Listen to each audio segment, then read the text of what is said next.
Happy birthday Happy birthday to you Happy birthday to you Happy birthday Happy birthday Happy birthday to you แม่เจ้า7 ปีลูก3 เดือนสบายดีและสวัสดีพ่อแม่พี่น้องฝั่งลาวฝั่งไทยและทั้งต่างประเทศเด้อสบายดีวันที่1 สิงหาคมเนาะหลังหวยออกเป็นจังไดพี่น้องพากันโชคหมานอยู่บ่มื้อนี้เนาะส่วนสาวซุกนั้นยังบ่ทันตรวจลอตเตอรี่แล้วเนาะรอบนี้สาวซุกหับลอตเตอรี่มาขาย100ชุดเนาะพี่น้องขายไปเบิดประมาณ87-88ชุดยังอยู่10 กว่าชุด13ชุดนี่แหละพี่น้องประมาณ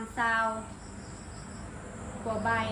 ตกเป็นเงินกับประมาณ 2,000 กว่าเลยเราเพิ่งทำมา100ชุดประมาณ200 ใบพี่น้องรอบนี้ถือว่าหับมาหลายกว่างวดก่อนหับมาเพียงแต่50ชุดเนาะรอบนี้หับมา100ชุดพี่น้องกับน้องโตเกียวโอ้ยพี่น้องเลยเบิดกำไรขายโบเบิดกำไรก็จะอยู่ทั้งตัวขายโบเบิดทันเลยเนาะเหลือกำไรเล็กน้อยกับพอดีได้ขายน้ำมันพี่น้องอะไรกันขอกราบขอบคุณขอบคุณพ่อแม่พี่น้องFCหมู่เพื่อนทาง Facebook เด้อที่เพิ่นอุดหนุนลอตเตอรี่สาวซุกบ่จมทุนรอบนี้ก็ถือว่าดีแล้วเนาะพี่น้องแต่ว่าในมื้อนี้หั่นนะพี่น้องเบาต้มซุกดีสาวซุกหากระสีเบิ่งเท่าแต่เลขหน้า3 ตัวเลขท้าย3 ตัวเลขล่างเลขรางวัลเลข2 ตัวนะพี่น้องในการเลขรางวัลที่1เบิ่งประมาณแบบนี้เนาะส่วนรางวัลอื่นนะยังบ่ทันได้สังเกตเนาะเดี๋ยวสังเกตแล้วประมาณ8 โมงสังเกตแล้วกระสิประกาศหาถ้าว่าพี่น้อง FC เพิ่นถูกรางวัลนำเนาะตัวนี้ฮู้เท่าแต่รางวัล2 ตัว3 ตัวหน้าหลังเนาะพี่น้องรางวัลเลข3 ตัวนี่สิเข้าประจำพี่น้องสาวซุกกับตัวเกียวเนาะบ่หน้ากะหลังเนาะแล้วก็ท้าย2 ตัวนี่เข้าแน่นอนอยู่แล้วตัวนี้จังใดกะขอกราบขอบคุณขอบคุณพ่อแม่พี่น้อง FC บ่ทุกท่านเนาะที่เพิ่นติดตามสาวซุกทาง Facebook เพิ่นก็อุดหนุนลอตเตอรี่สาวซุกทุกงวดเลยเนาะพี่น้อง FC บางท่านเพิ่นก็อุดหนุนเป็น10 ชุด10 กว่าชุดเลยก็มีสาวซุกก็ดีมุกดีใจหลายๆเนาะที่เพิ่นอุดหนุนแม่ลูกอ้อนเนาะพี่น้องส่วนเบาตรงนะพี่น้องเพิ่นน่ะโชคดีนะสาวซุกเพิ่นซื้อตอนหวยเหลือประมาณ20 ชุดนี่แหละตอนท้ายๆแพงพี่น้องเพิ่นว่าเอาใบนี้ให้แน่ว่าซานสาวซุกกับเลยเอาให้เพิ่นใบหนึ่งพี่น้องเพิ่นก็มักซื้อเสี่ยงดวงเสือละชุดประมาณ2 ชุดรอบนี้เพิ่นเอาชุดเดียวพี่น้องแล้วเพิ่นว่าโชคหลายพี่น้องเลยถือรางวัลเลขหน้า3 ตัว2 ใบได้เกือบ 8,000 บาทเนาะเหลือหักเปอร์เซ็นต์สาวซุกก็พอดีโชคดีไปนำเบาต้มนั่นแหละพี่น้องในวันเกิดเนาะวันเกิดกะพอดีถือช่วงมื้อลอตเตอรี่ออกมาตรงเพิ่นถือกะพอดีได้น้ำเพิ่นนั่นแหละพี่น้องเอ้ยใครแน่พอได้คืนกำไรตัวที่เฮาขายบ่เบิดนั้นถือว่าเพิ่นก็ยังให้โชคอยู่เนาะในมื้อนี้เนาะพี่น้องตื่นเช้ามาสาวซุกกะโชคดีตั้งแต่6 โมงเช้าพอดี PFC ตัวยงของเฮาเนาะเพิ่นทักมาตั้งแต่เช้าๆเลยเพิ่นจำวันเกิดสาวซุกได้ทุกปีเลยสาวซุกกะดีมกดีใจหลายๆเนาะเพิ่นได้ฝากเงินมาให้สาวซุกจำนวน 3,000 บาทเนาะเป็นของขวัญวันเกิดเพิ่นว่าบ่จัดก็ได้เนาะวันเกิดเอาไว้ซื้อนมให้ออโต้เด้อเพิ่นว่า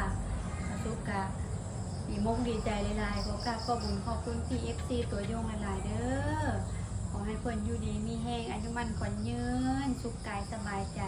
การเงินการงานราบรื่นขอให้เพิ่นร่ำรวยยิ่งขึ้นไปเด้อเสี่ยงโชคเสี่ยงดวง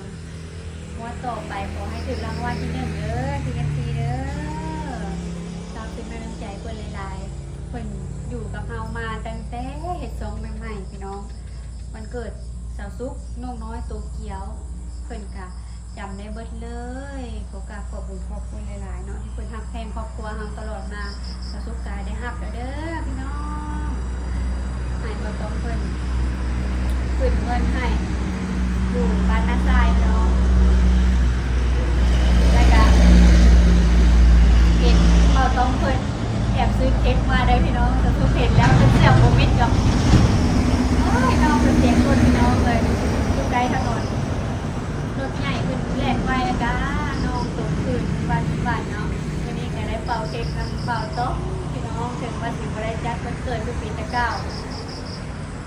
การจัดวันเกิดกับกินยังกับบได้คือเก้าสาวซุกยังเป็นเมนูโปรดพี่น้องอยากกินพันข้าวปุ้นพันขนมจีนนะพี่น้องกับผักสลัดกับกุ้งเจียวซีฟู้ดแต่ก็ยังกินบ่ได้เนาะเอาไว้กินได้ก่อนจึงพากันจัดย้อนหลังกับครอบครัวเนาะปีนี้ก็ถือว่าบ่ได้จัดคือปีแต่เก้า PFC เพิ่นว่าเก็บเงินไว้ซื้อนมเท่าออโต้ก็ได้เพิ่นว่าเนาะยังไงก็ขอขอบคุณหลายๆเด้อที่เพิ่นเข้ามกเข้าใจให้สาวซุกเนาะออโต้การนอนพี่น้องเดี๋ยวรอออโต้ตื่นทำจังสิเป่าเค้กน้ำกันเนาะปีนี้ก็เป่าเค้ก3 พ่อแม่ลูกเมื่อวานกับเพิ่นบ่ได้เข้ามาตอนหัวค่ำพี่น้องเพิ่นเข้ามาแต่กลางวันเนาะน้องน้อยก็อยู่กับแม่หมากับแฟนเพิ่นเนาะสิพากันปะมาพี่กับบ่ได้เฮาก็เลยสิเป่า3 พ่อแม่ลูกธรรมดาพี่น้องเฮ็ดแบบน้อยอบอุ่นเป่าเค้กธรรมดาพี่น้องตอนนี้ออโต้ก็อิ่มนมแล้วเตรียมพร้อมสิเป่าเค้กกับแม่แล้วอิ่มมัมแล้วเป่าเค้กกับแม่ไหนครบ3 เดือนเต็มแล้ว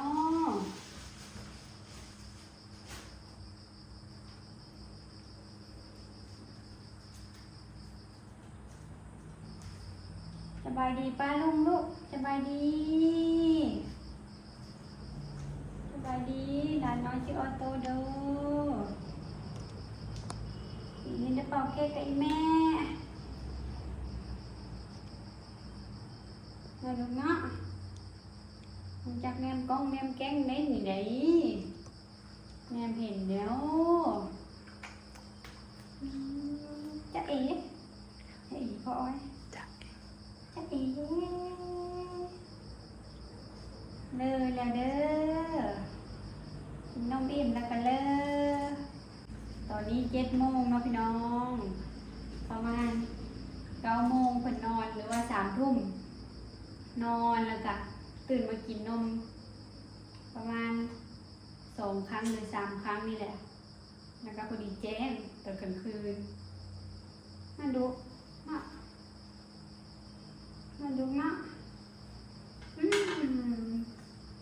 ทำเพลงอีกแม่ Happy birthday to you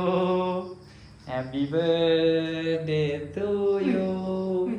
Happy birthday Happy birthday Happy birthday to you Happy birthday to you Happy birthday Happy birthday Happy birthday to you แม่เจ้า7 ปีลูก3 เดือน มันเกิดซาซุกพี่น้องมัน อ่า ลูกกับเบิ่งครับผมเคยเห็นพี่น้อง โอเค เห็นแสงไฟ เป่าเค้กกับแม่ลูกให้ลูกสุขภาพแข็งแรงกับแม่เนาะสมปรารถนาทุกประการนะลุงเนาะเรียบร้อยไม่ได้เป่าเค้กกับแม่ได้ปีนี้ได้นี่ เค้กซาซุกกับไปซื้ออยู่ห้างมี2 ก้อนพี่น้องเราบ่มีให้เลือกก็เลยเอาสีนี้เลย สีทะเลสีขาว สีทะเลตัดขาว ถ้ากินเป็นบ่ลูกชายค่อยได้กินเป็นบ่ฮะกินเป็นบ่ลูกฮะ ปีนี้เปิดไปทางใดพี่น้องเนาะเอาเค้กกับลูกชายแม่โต เดี๋ยว ซา โอ ซุก้ ย บริจัดวันเกิดวันเกิด แม่ลูกอ่อน เอา ไว้ปีหน้าค่อยว่ากันใหม่เนาะ พี่นาจังจัดพี่น้องเนาะ ขอบใจเราต้อมในหลายๆพี่น้องซื้อเค้กให้เป่า ปีนี้กับบ่มีหยังให้ซะซุกน้องมาโต้ให้พร้อมอยากไปเนาะกินบ่ลูก ยังกินเค้กบ่ลูกฮะไอ้ยังกินเค้กบ่ลูก อืม ฮะเนมขนาดพี่น้องเห็นสีทะเลเห็นสีขาวเอาตัวเป่าเค้กกับแม่แล้วสิไปนอนเด้อปลาลุงเด้อเอาตัวง่วงนอนแล้วสาวสุกกะซิมเค้กไปแล้วหน่อยหนึ่งพี่น้อง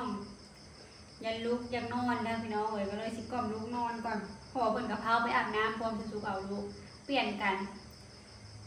อยู่3 พ่อแม่ลูกบ่ต้องอาบสาวสุกเอาบ่ต้องอาบแล้วบ่ต้องมาเอาสาวสุกไปอาบพี่น้องแบบนี้เลยอยากนอนแล้วคนน่ะนี่กินนมอิ่มเลยเรียบร้อยอยากนอนนะพี่น้องวันนี้ประมาณตี 2ตื่นมากินนมตี 4แล้วก็6 โมงเช้าใช่ไหมอยังไงมาอยังไงพุทโธแล้วลงเนาะคนพี่ช้ามักฮอนแต่อยากงอตัวขึ้นยังเฮ็ดคือเพิ่นสีหนังนี่แหละพี่น้องออโต้นะความไหนยังบ่ทันได้ความยังความบ่เป็นพี่น้องเฮ็ดงอยังนั่งไหนยังบ่ได้ความกันเนาะลูกเนาะไปนอนไปไม่กล่อมนอนเนาะกล่อมนอนท่าเพาะเนาะไข่ในหัวเพิ่นก็ยังออกบ่เบิดซะพี่น้องจักมื้อใดสิออกเบิดสาวซุกใส่ถุงมือให้เพิ่นเพราะว่าสาวซุกตัดผมแล้วเพิ่นมักไปเกาหัวพี่น้องเกาแถวที่ว่ามีไข่บางบ่อนเคยออกไปแล้วแต่กลับขึ้นมาอีกขึ้นมาแบบแล้วเอาโต๊ะเพิ่นก็เอามือไปเกาไปลูบมันเป็นบาดเป็นแผลเลยใส่ให้เพิ่นทำร้ายเนาะกลางเว้นจังแก้กลางคืนแล้วบ่ใช่กลางคืนแล้วใช่ว่าพี่แม่ก็ได้ไปนอนไปนอนนะลูกนะตายคนหูนะไปอุ้ยนี่คืออยากนอนเป็นไงว่าไอ้กินอาหารไปอิ่มเลยลูกว่าไอ้กินอาหารไปอิ่มปวดขาเพื่อนพี่น้องขาเพื่อนให้ยันตึงนะคะเด็กยันให้เพื่อนตั้งคอยันตึงนะบ่ลูกฮะไอ้ยันตึงเป็นนะบ่ลูกนี่เบิ่งลูกหัวมันลอยเก่าอีกแล้วบ่อันนี้ไปบ๊ายบายปลาลุงหลานน้อยไปนอนกันเด้อหลานน้อยไปนอนกันเด้อเบาต้มอาบน้ำแล้วสาวซุกก็ให้เบาต้มเพิ่นก้มลูกพี่น้องบัดนี้สาวซุกขอชิมเค้กให้เบิดในจานนี้ก่อนพี่น้องรู้สึกว่าแบบคือว่าแซ่บเป็นน้ำตัวเองหิวบ่จ้าพี่น้องบ่ได้กินของหวานของแซ่บอย่างแบบนี้หนุนแล้ว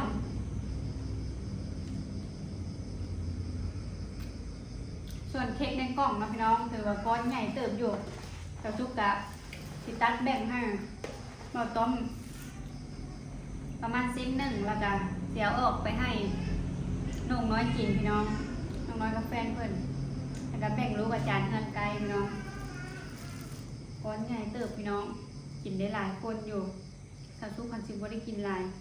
แต่พอกินซ้ำนี้พอมีแห้งพี่น้องเลยคนว่าถ้าเราได้กินแนวที่แบบ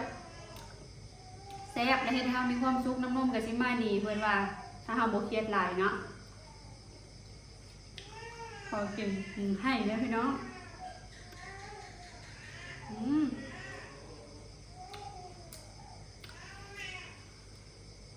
ก่อนนอนพี่น้องเพิ่นสิให้ลังประมาณนี้ล่ะบัดพอเพิ่นรับแล้วเพิ่นก็บ่ได้ตื่นมาให้กลางคืนก็ใครอยู่ข้างในเพิ่นลังหัวแรงซำนี้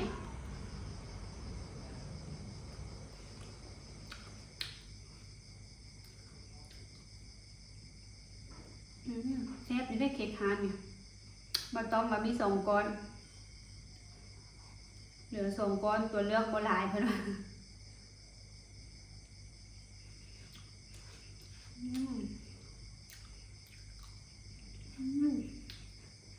แซ่บมันค่ะ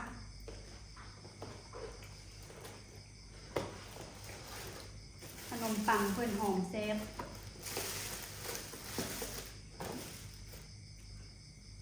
สาวซุป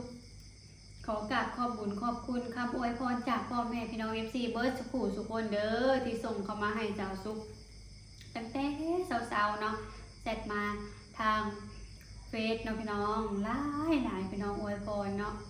ขอให้พรใดที่ประเสริฐพรใดที่เลิศล้ำจงเกิดแก่พ่อแม่พี่น้อง FC เบิร์ดสุขุสุกคนเด้อที่อวยพรวันเกิดในสาวซุปปีนี้เนาะพี่น้องขอขอบบุญขอบคุณหลายๆเด้อที่ฮักแพงสาวซุปและครอบครัวมื้อนี้ก็โชคดีขายลอตเตอรี่ถึงมื้อที่เมาต้อมเพิ่นพักพี่น้องถึงวันเสาร์เนาะถ้าถึงวันที่บ่ต้อมไปการไปเรียกกะโอ้คือสิยุ่งเติบทั้งเอาลูกเนี่ยทั้งสิขายลอตเตอรี่เนี่ยเนาะมื้อนี้ถือว่าโชคดีหลายพี่น้องสาวซุปก็สิได้ขอจบคลิปไว้เพียงส่ำนี้ก่อนเด้อพี่น้องขอตัวไปเอาลูกต่อกันเด้อบัดนี้เนาะฝากเป็นกำลังใจกดไลค์กดแชร์และบอกคำโฆษณาเด้อสบายดีบ๊ายบาย